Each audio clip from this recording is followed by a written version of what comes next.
Late night workouts వల్ల muscle growth మీద effect ఉంటుందా అంటే షార్ట్ ఆన్సర్ నో.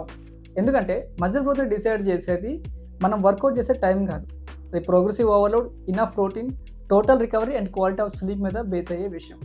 ఇక్కడ మీకు ఒక డౌట్ రావచ్చు, అదేంటి గ్రోత్ హార్మోన్ అనేది నైట్ టైం కదా ఎక్కువగా రిలీజ్ అవుతుంది, మరి నువ్వేంటి ఇలా చెప్తున్నావు అని. ఎస్ కరెక్టే, కానీ మజిల్ గ్రోత్ అనేది ఏదో ఒక్క హార్మోన్ మీద మాత్రమే డిపెండ్ అయ్యేది కాదు. వర్కౌట్ తర్వాత బాడీ మజిల్ ప్రోటీన్ సింథసిస్ అనే ఒక ప్రాసెస్ని స్టార్ట్ చేస్తుంది. అది ప్రాపర్ న్యూట్రిషన్ అండ్ రికవరీ సరిగా ఉన్నప్పుడు మాత్రమే కరెక్ట్గా జరుగుతుంది. సో మార్నింగ్ అయినా ఈవినింగ్ అయినా నైట్ అయినా సరే, as per researches me total training volume and me intensity same ఉంటే లాంగ్ టర్మ్లో మీ మజిల్ గ్రోత్లో ఎలాంటి సిగ్నిఫికెంట్ డిఫరెన్సెస్ అనేవి ఉండవు. కానీ ఇక్కడ ఒక కండిషన్ ఉంది, లేట్ నైట్ వర్కౌట్ వల్ల మీ స్లీప్ క్వాలిటీ డిస్టర్బ్ అయితే మాత్రం ప్రాబ్లమ్ స్టార్ట్ అవుతుంది. ఎందుకంటే రికవరీ మోస్ట్లీ జరిగేది స్లీప్లోనే.